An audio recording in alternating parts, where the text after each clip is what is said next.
Break के बाद खुशामदीद। हमारे साथ मौजूद हैं सूबाई मिनिस्टर अब्दुल बारी पिताफी साहब। अब आगे बढ़ते हैं। बारी साहब, एजुकेशन पे बात हो रही थी, आपने कहा इतना आसान नहीं है, वफाकी हुकूमत करती तो है फैसले, लेकिन इम्प्लीमेंट नहीं हो पाते पूरे मुल्क में।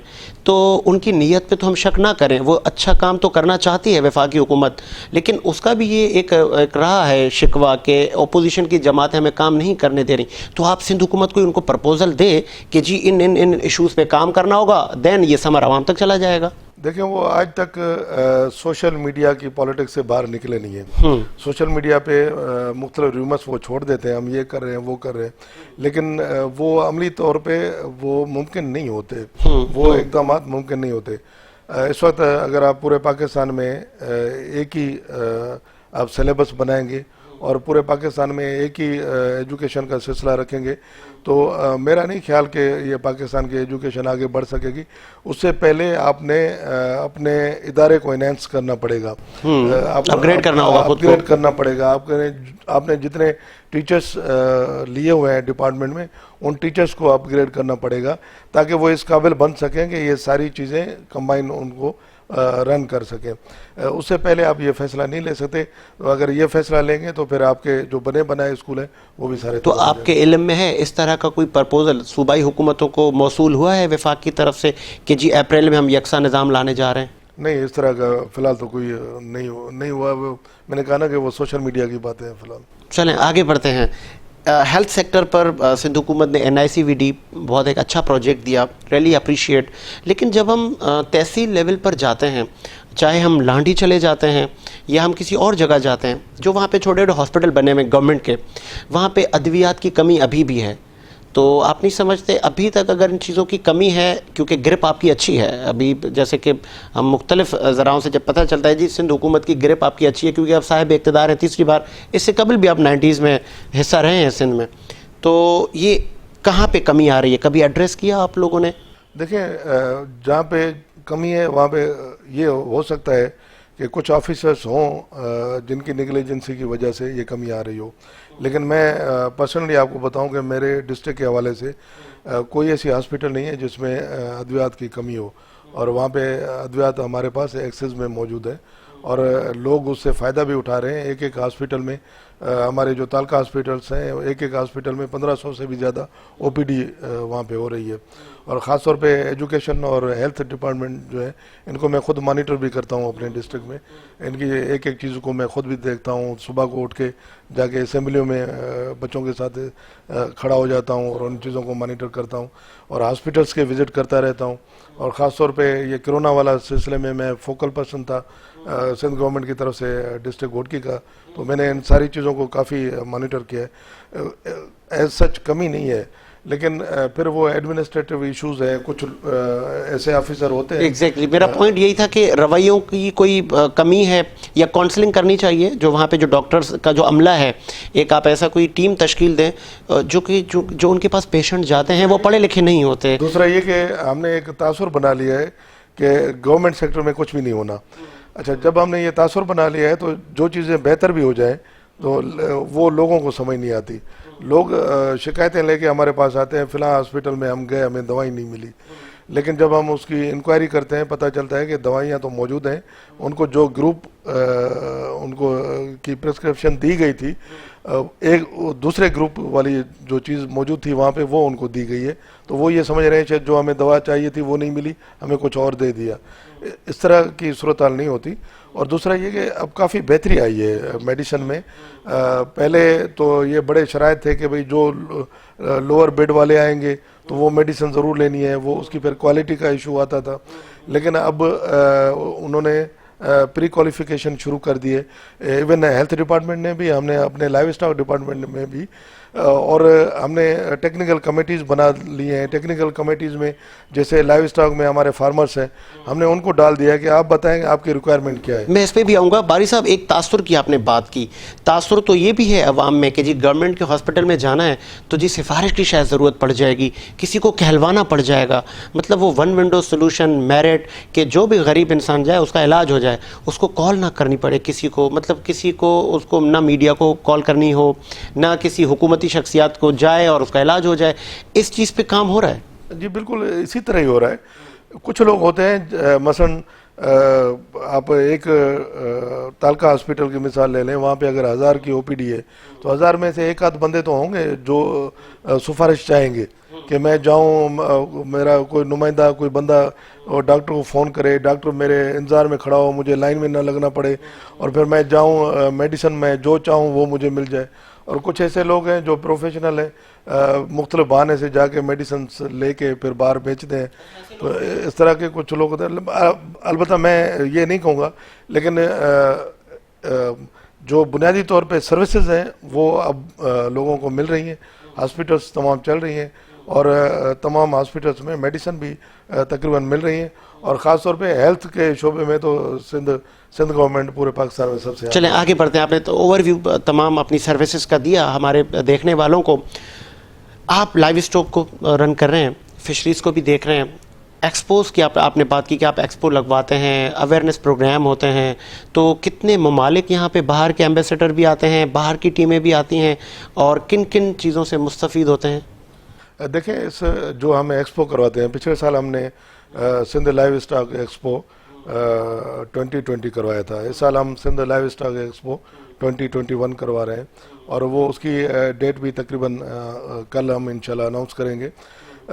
ये लाइव स्टॉक एक्सपो का मकसद ये होता है कि जितने फार्मर्स हैं और हमारे पास जितनी ब्रीड्स हैं और उन ब्रीड्स में क्या पोटेंशियल है वो पूरी दुनिया को हम दिखा सकें और पूरे पाकिस्तान को दिखा सकें। पिछले साल हमारे पास जो एक्सपो हुआ था उसमें पूरे पाकिस्तान की लाइव स्टॉक हमारे पास आई थी, जिसमें तमाम कैटल ब्रीड्स, बफेलो ब्रीड्स, आपकी गोट्स ब्रीड्स, शीप्स ब्रीड्स, उसके अलावा आपके हॉर्सेस, कैमल्स, ये सारी ब्रीड्स हमने एक छत तले इकट्ठी की थी। और इसके अलावा इस सेक्टर के साथ काम करने वाली जितनी इंडस्ट्री है, चाहे उसमें फार्मास्यूटिकल्स हों, वंडा बनाने वाले हों, सीड्स बनाने वाले हों, इक्विपमेंट्स बनाने वाले हों, शेड्स बनाने वाले हों, जितनी सर्विस प्रोवाइडर हैं इनके अपना लाइव स्टॉक के, उन सब को भी हमने एग्जिबिट किया वहाँ पे।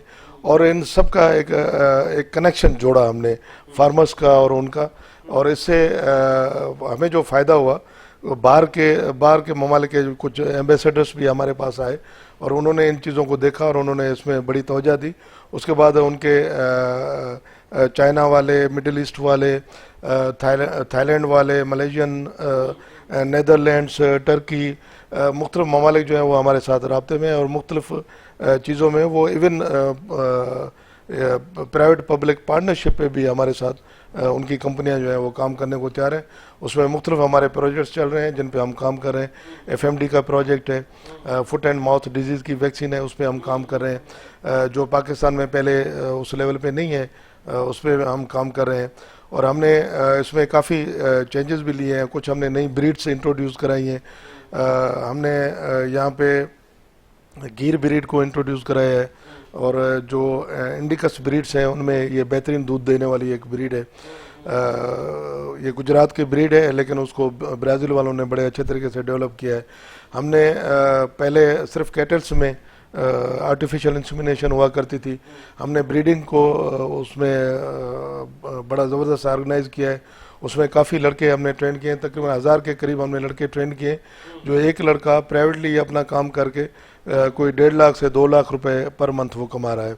तो इस तरह के हमने तकरीबन 1000 के करीब लड़के जो है वो ट्रेन किए और वो फील्ड में भी काम कर रहे हैं। चलिए, आर्टिफिशियल इंसेमिनेशन में हमने गोट्स में पहली मरतबा आर्टिफिशियल इंसेमिनेशन इंट्रोड्यूस कराई है। फिशरीज में हम अपनी लेक्स जो है उनको रिवाइव कर रहे हैं। मंचर लेक में हमने कोई पिछले साल 70 लाख के करीब उसमें फिश सीड डाला है और इस साल भी हम 70 लाख के करीब उसमें फिश सीड डाल रहे हैं। किंजर लेक में हमने कोई 66 लाख के करीब हमने उसमें फिश सीड पिछले साल भी डाला, इस साल भी डाल रहे हैं। इस तरह कुछ और हमारी लेक्स हैं और हमारे। चलिए, मैं आगे बढ़ता हूँ। अब्दुल बारी साहब, बहुत अच्छी बात आपने की कि जब वहाँ पे आप ये सब कर रहे होते हैं तो इवन मकामी लोगों का बड़ा फ़ायदा होता होगा।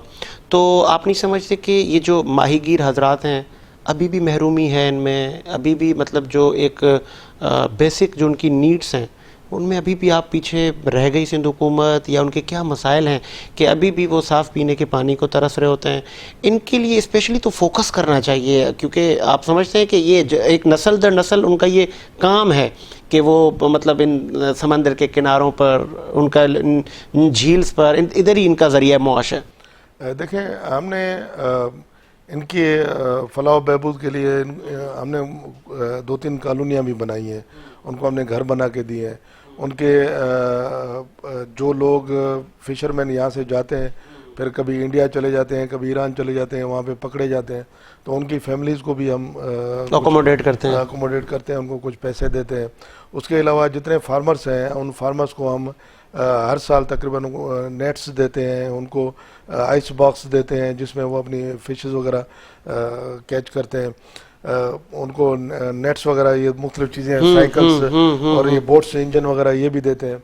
और जो हम ये अपनी लेक्स रिवाइव कर रहे हैं, जैसे आप किंजर लेक ले लें, मंचर लेक ले लें। मंचर लेक में किसी ज़माने में 800 से ज़्यादा घर सिर्फ मंचर लेक के अंदर ही थे, जो बोट्स पे लोग रहा करते थे। अभी वो कोई 150-200 के करीब बच गए थे। फिर हमने मंचर लेक को वहाँ पे रिवाइव किया है। मंचर लेक में लोग फिर जमा हो रहे हैं और वहाँ पे बैठ रहे हैं और उनका रोज़गार हो रहा है वहाँ पे, क्योंकि हमने फिश सीड हर साल वहाँ पे बड़े पैमाने पे डाल रहे हैं। यही बिल्कुल किंजर लेक में भी लोग रिवाइव हो गए हैं, चोटियारू डैम पे लोग रिवाइव हो गए। थर में आपने एक रिपोर्ट सुनी होगी कि गोरानो डैम में लोग मछली जो है वो वहाँ से पकड़ के खा रहे हैं। तो वो हमने थर फाउंडेशन वालों के साथ MOU साइन किया था और उनको हमने 2 लाख सीड गोरानो डैम में डाल के दिया था। वो थर वाले उनकी न्यूट्रिएंट्स पूरे करने के लिए वो फ्री में वहाँ से फिश लेके खा रहे हैं। तो इस तरह के हमारे मुख्तलिफ प्रोजेक्ट्स हैं लोगों के लिए, फिशरमैन्स के लिए, फार्मर्स के लिए, जिन पे हम काम कर रहे हैं। चलिए बारी साहब, इतनी तमाम मौज़ूआ पर बात हो गई। कोई ऐसा वाक़या कि कोई एक आप जगह गए हों विज़िट करने और आपने जाते ही कोई मतलब ऐसा देखा हो कि जी किसी के साथ नाइंसाफ़ी हो रही है, या कोई आपके पास ऐसी कंप्लेन आई हो जो आपको लगा हो कि ये जी जेन्युइन इशू है? कोई ऐसा हादसा बताएंगे जो आपने इमीडिएटली हल किया हो? कोई आपका ऐसे माजी में एक तजुर्बा रहा हो कि जैसे अक्सर हम ऐसा फिल्मों में ही देखते हैं कि जी मिनिस्टर फ़ौरन गए और फ़ौरन उसका काम करवा दिया? देखिए, हमारा तो डेली बेसिस पे कई लोगों से मिलना होता है और कई लोगों को बैठ के हम इधर काम करते हैं। मैं एक चीज़ आपको बताता चलूँ कि जब मैंने हलफ लिया मिनिस्ट्री का, तो मुझे पहला टास्क मिला थर में। थर में उस वक्त ड्राउट आया हुआ था और पहली मरतबा ये हुआ कि हमने कारपेट वैक्सीनेशन जाके वहाँ पे की और पूरे थर में हमने एक जानवर को वैक्सीन किया, और जिसकी वजह से वहाँ पे आपने सुना होगा जानवर नहीं मरे, और हमने उन जानवरों को बचा लिया और उस वैक्सीनेशन की वजह से वो जानवर बच गए और अल्लाह की भी मेहरबानी हुई।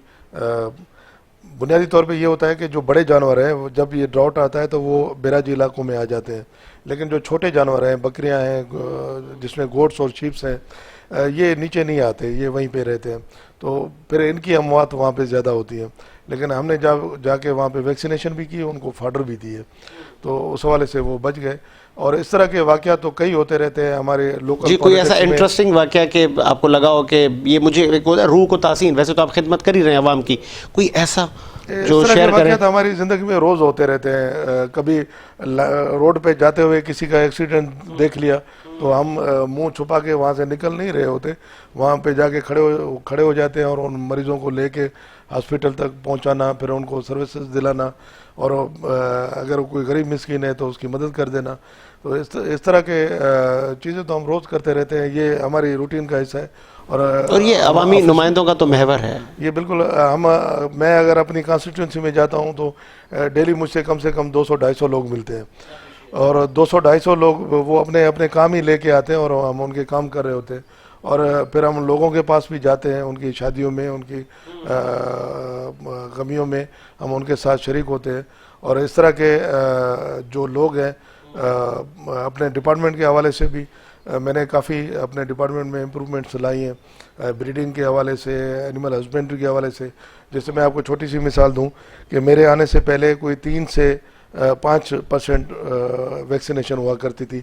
हमारी जितनी बजट थी उसमें बाकी हम ट्रीटमेंट पे पैसे खर्च करते थे, लेकिन मैंने आते ही पहला फैसला ये लिया कि हम वैक्सीनेशन करेंगे और ज़्यादा से ज़्यादा करेंगे, क्योंकि जानवर जब बीमारी ना हो तो हम फिर उन पे इलाज करने क्यों जाए।